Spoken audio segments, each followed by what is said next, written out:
Akbar Birbal story in Hindi season 1 part 3 बुद्धि से भरा घड़ा।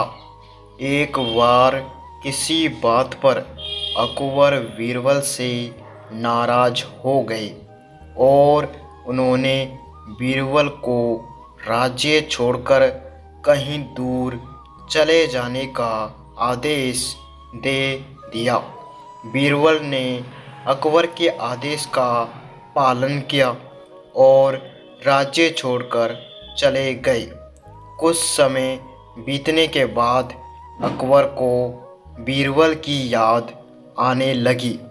कई महत्वपूर्ण मुद्दों पर बीरबल का मशवरा अकबर को निर्णय लेने में मदद करता था। इसलिए बीरबल के बिना निर्णय लेने में अकबर को असुविधा होने लगी।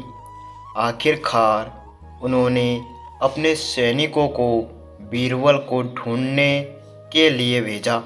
सैनिकों के कई गांवों में बीरबल को ढूंढने का प्रयास किया, लेकिन बीरबल नहीं मिले। कई जगहों पर पूछताछ करने के बाद भी बीरबल का पता ठिकाना नहीं मिल सका और अकबर के पास सैनिक बेरंग लौट आए। अकबर किसी भी सूरत में बीरबल को वापस लाना चाहते थे। इसके लिए उन्होंने एक युक्ति सोची। सैनिकों के माध्यम से उन्होंने अपने राज्य के सभी गांवों के मुखियाओं को संदेश भिजवाया। संदेश कुछ इस प्रकार था। एक माह के भीतर एक घड़े बुद्धि भरकर उस घड़े के साथ दरबार में उपस्थित हो। ऐसा ना कर पाने की स्थिति में बुद्धि की जगह घड़े में हीरे जवाहरात भरकर देना होगा। अकबर का ये संदेश सैनिकों द्वारा गांव-गांव में प्रसारित किया गया। एक गांव में बीरबल भेष बदलकर एक किसान के खेत पर काम किया करते थे।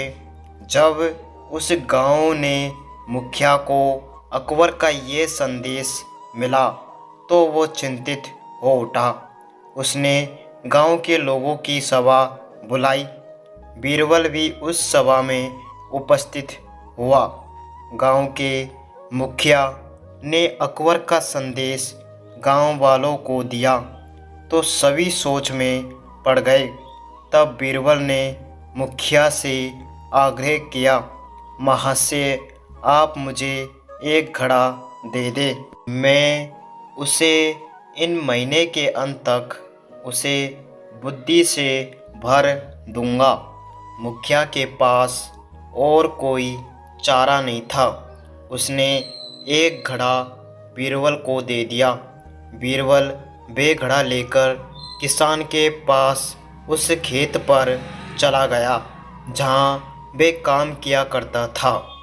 वहाँ उसने कद्दू उगाए थे।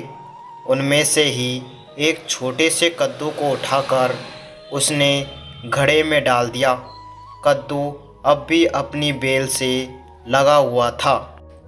बीरबल उस कद्दू को नियमित रूप से खाद पानी देने लगा और उसकी अच्छी तरह से देखभाल करने लगा, जिससे धीरे धीरे कद्दू बढ़ने लगा।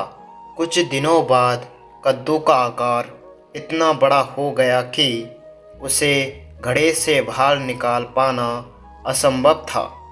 कुछ और दिन बीतने के बाद जब कद्दू का आकार घड़े के आकार जितना बड़ा हो गया, तब बीरबल ने उसे उसकी बेल से काटकर अलग किया। घड़े का मुंह कपड़े से ढकने के बाद वे गांव के मुखिया के पास पहुंचा और वे घड़ा उसे देते हुए बोला, ये घड़ा बादशाह अकबर को दे देना और उनसे कहना कि इसमें बुद्धि भरी हुई है। उसे बिना काटे और इस घड़े को बिना फोड़े इसे निकाल लीजिए। मुखिया बादशाह अकबर के दरबार पहुंचा और अपने अकबर को घड़ा सौंपते हुए वैसा ही कहा जैसा बीरबल ने उसे कहने के लिए बोला था। अकबर ने जब घड़े के ऊपर से कपड़ा हटाया और उसमें झांककर देखा तो उसमें उन्हें कद्दू दिखाई दिया। वे समझ गए कि इतनी दूर की सोच सिर्फ बीरबल की ही हो सकती है। पूछने पर मुखिया ने बताया कि यह उसके गांव के एक किसान के खेत में काम करने वाले व्यक्ति ने किया है। अकबर जान चुके थे कि वो व्यक्ति और कोई नहीं बल्कि अकबर जान चुके थे कि वो व्यक्ति और कोई नहीं बल्कि बीरबल है। वे तुरंत मुखिया के गांव गए। वहाँ किसान के घर जाकर बीरबल से मिले और उससे माफ़ी मांगकर वापस दरबार में ले आए। सीख, हर समस्या का कोई ना कोई हल अवश्य होता है। धन्यवाद।